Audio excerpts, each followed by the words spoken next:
Una, hindi makikialam dyan ang Supreme Court to resolve that. It's something internal sa Senado. So, sino makikialam dyan? Yung executive. No?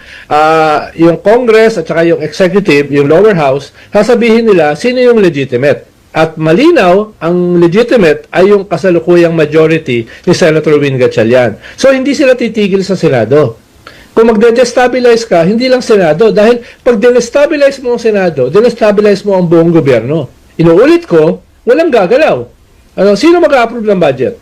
Sino mag-approve ng BICAM, nito mga bills na priority bills? Sino mag-a-appoint sa mga nakasalang sa commission on appointments? But Wala. Sec, sabi po kasi kanina din ni Attorney Rene Sarmiento, framer of the 1987 Constitution, na nailagay na yun na the Supreme Court can mediate if someone will file a motion. Dito nga sa motion for quo warranto para dito nga sa nangyayari sa Senado. Yes, theoretically, the Supreme Court can intervene, no? But dahil yun ang highest court eh. Pero ang tradition ng Supreme Court ay huwag makialam sa isang co-equal branch of government. Ibig sabihin, hanggat maaari ayaw nilang makialam dahil ayaw din nila na pakialaman sila.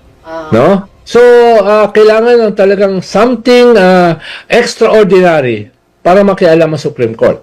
I agree with Attorney Sarmiento na pwede theoretically makialam ang Supreme Court. Pero it will take something very extraordinary para makialam sila sa isang co-equal branch of government. No? Okay. Yun lang ang sinasabi ko. Okay. Kaya for now, ang makikialam dito is the executive. Okay, para... Makikilala nila na legitimate. Okay, sorry medyo kinakapos pero gusto ko lang kung yung ano bang latest sa Tweety Bird mo, pwede bang may mangyari this week na mukhang meron ng lilipat? Isa, dalawa? Oh. Well, nagulat nga tayo nung tumalon si Cheese, di ba? Oh. So, may possibility na may isa o dalawa o tatlo na tumalon. Dahil ang concern nila ay madedemonize sila. Na pinipigilan nila yung functions ng Senado at ng gobyerno. At kung monitor natin yung social media, 90-95% binabanatan sila. At ito hindi trolls to, organic ito. So, siyempre, mga senador yan, concerned sila sa kanilang political future. No? As well as yung mga kaso laban sa kanila. No? Kaya, hindi ako magugulat na within the next few days ay may tatalon. Pero, huwag din kayong magulat kung yung mga nag-rally sa labas ay lalaki. No? May gagawin yan beyond the Senate. Kung lalaki yan, magmamarcha yan, hindi lamang sa Senado. Magmamarcha yan papuntang Malacanang. Kaya wag din kayo magulat. Dahil kwanto push comes to shove, nagtutulakan Nagtutulakan. Ang tawag namin diyan sa aming ideology, situation of dual power. May dalawa kang kapangyarihan na nagtutunggali, no? Sa loob ng gobyerno at eventually isa yung dapat ma-recognize, isa yung dapat mangibabaw. Hindi pwedeng may state ka ng dual power permanently. Hindi nga pwede yan ng 2 linggo no? Dahil yung gobyerno guguho. So eventually it's about survival. Survival nitong mga nag-organize nitong uprising at survival ng existing government. Something has to give. Kung lalala itong sitwasyon. Nako, Secretary Llamas, mukhang it will be a long day. Maraming salamat sa mga binabahagi mo sa amin. Lagi ako tuloy kinakabahan sa mga binibitawan mo. This is not yet over as far as destabilization. At malamang lumaki pa lalo, no? Outside the Senate. Popcorn nyo. Okay. More popcorn. Okay. Salamat. Thank you, Sec. Sa ulitin po. Ronald, thank you. Salamat. Paano po yan yung mga empleyado? Ang sabi kahapon ni Senator Alan Peter Cayetano, konsensya nyo na. Sinong pipiliin nyo? Yung batay sa konstitusyon o batay sa kapangyarihan? Paano nalilitong mga empleyado? Anong advice ninyo sa Senate employees, Senator Gatchalian? I-clarify namin yan at bibigyan namin sila ng matibay na basis galing sa Civil Service Commission at itong mga dokumento na manggagaling sa Civil Service Commission ay kikilalanin yung bagong liderato sa ating pamumuno. At dahil nga ang executive ay kinikilala na rin tayo, pati mga communications natin, kikilalanin lang nila yung bagong liderato pagdating sa mga communications and coordination. So, by that sense, magiging kampante na rin ang mga Senate employees natin. Naku, aminado ako at naintindihan ko yung kanilang saloobin at naintindihan ko yung kanilang confusion, pero aayusin rin natin yan. Parang ang lumilitaw, and correct me if I'm wrong, Senator Sherwin, ang mangyayari ngayon is, kung gusto ni na Senator Cayetano na humabol, o di humabol kayo, go to court if you want to question me, but ako ang otoridad ngayon dahil kami ang mas maraming bilang.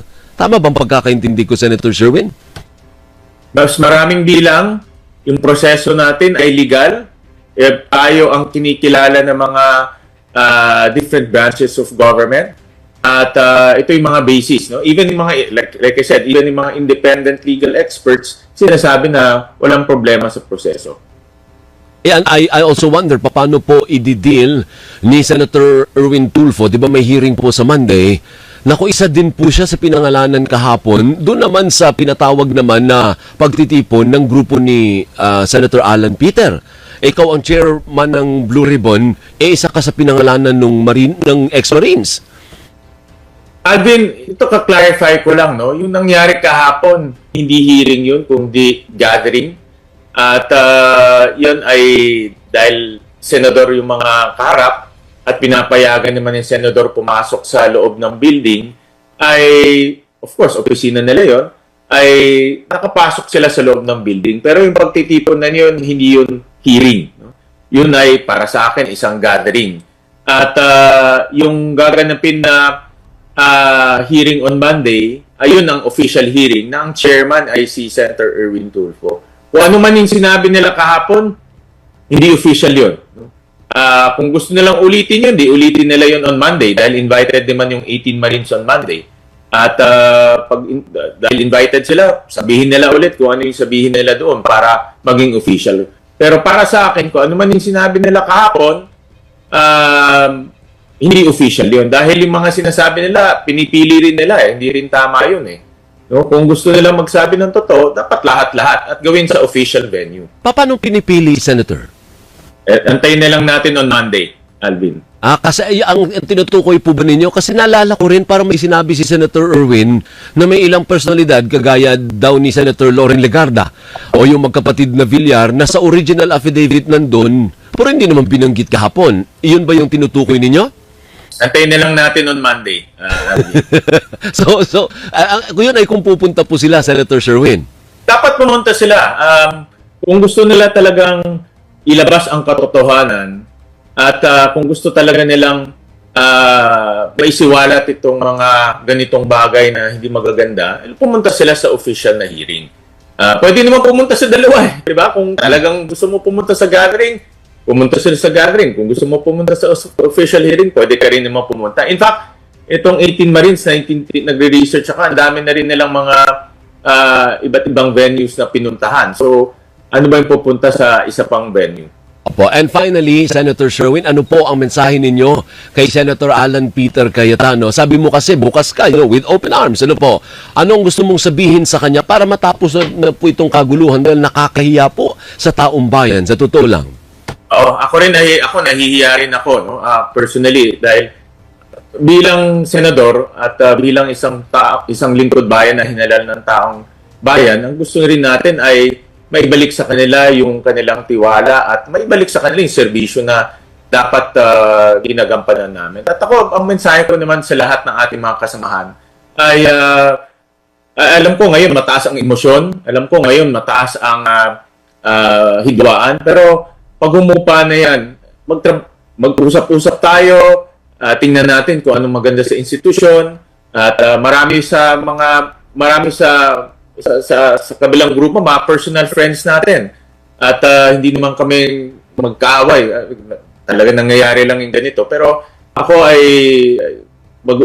importante na mag-usap kami at tingnan natin kung anong ikagaganda sa ating bansa. May effort ba, Senator? May nag-i-effort on your side? O kasi kung wala kang effort, wala ding effort si Cayetano, ay hindi po kayo talaga mag-meet?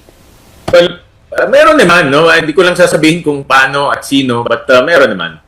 Meron mga reconciliation efforts from both camps?